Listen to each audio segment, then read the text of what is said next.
Hello everybody, my name is Rian. I work for Area Engineering Solutions. I'm here to demonstrate to you the Gas Saver Titan tank gas management system. What we got going on over here, a quick walkthrough. We have fuel gas and compressed air coming in on the side of the unit, and we have the metered fuel and air coming out of the side of the unit. It goes through this mixer, and from these outlets over here it goes to the burner manifold, whichever burner manifold you want to set up. These are the chrome shoulder BCU units. They control the safety of the system. They monitor both the flame and airflow of the system to make sure that the system is safe at all times. We have a HMI system over here where the operator can stop the system, start the cycle, edit recipes, look at alarms, etc., etc. And then over here you can see the burner manifold that we cobbled together for this demonstration purposes only. Over here you can see the igniter, which is going to be the ignition source for the flame. And over here you can see the UV sensors, which is going to be detecting if there's a flame present or not. Alright, so why don't we jump in, Jordan? And I'm going to hit the request for heat button. So once the button is hit, up here you can see it jumps to 0-1, which is a condition where we're going to check if there's airflow. P1 is a purge state where we're going to purge the lines for a certain amount of time, make sure there's no combustible gases inside of the lines. And once this is done, it'll jump to 3. You have the ignition source, and then the flame comes on. There's a light flame or ignition flame setting which we programmed, which you can see is very rich, just to make sure that the unit lights up. And then there's an idle flame setting, which is a lot more like what you used to see in production. We pre-program these systems. They have a high setting and a low setting during the brazing cycle. The high setting, as you know, is for preheat, and the low setting is for the braze or soak time. We programmed those for 10 seconds today, but they are programmable anything up to 5 minutes if you desire.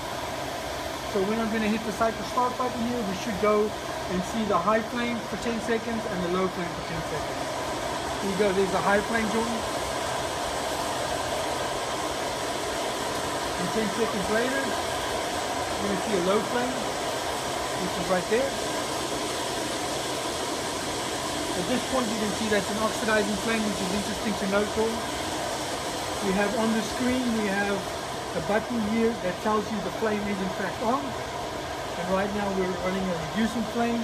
If that light was to turn black, you would be able to see a warning sign for an oxidizing flame. Let's run through that again. Reducing flame.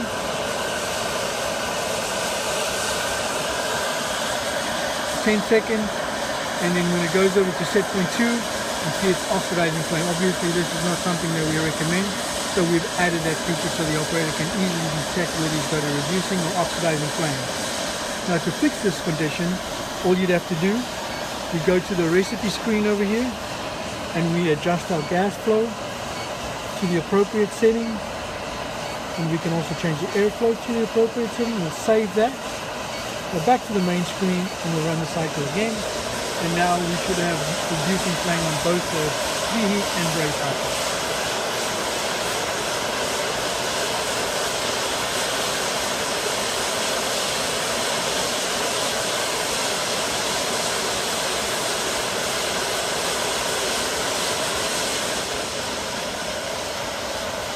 Obviously we can make it a little bit richer than that if we wanted to, so let's do that again.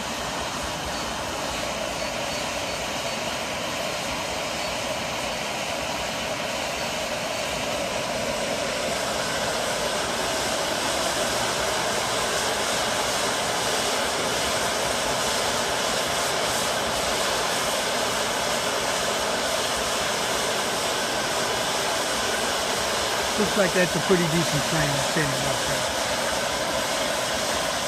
Let's go through some other functions on this screen. We have an alarm screen where we can see a flame fault. That is if the BCU is faulted in any way, or airflow, gas flow, or if there's no flame detected. Fuel fault, that is when we are sending a certain flow rate to the mass flow controllers and the mass flow controller is not able to achieve the flow rate, this will come on and fault the system. The same for the air. And this is the e-stop fault, which is wired in from your system. So if there's an e-stop, none of the combustion system will work. And then finally, there's just the recipe edit screen where I can program for step 1, the gas and air settings, and there are options for parameters where we can set the parameter settings as well, where the cycle will stop based on the actual temperature of the target or the part.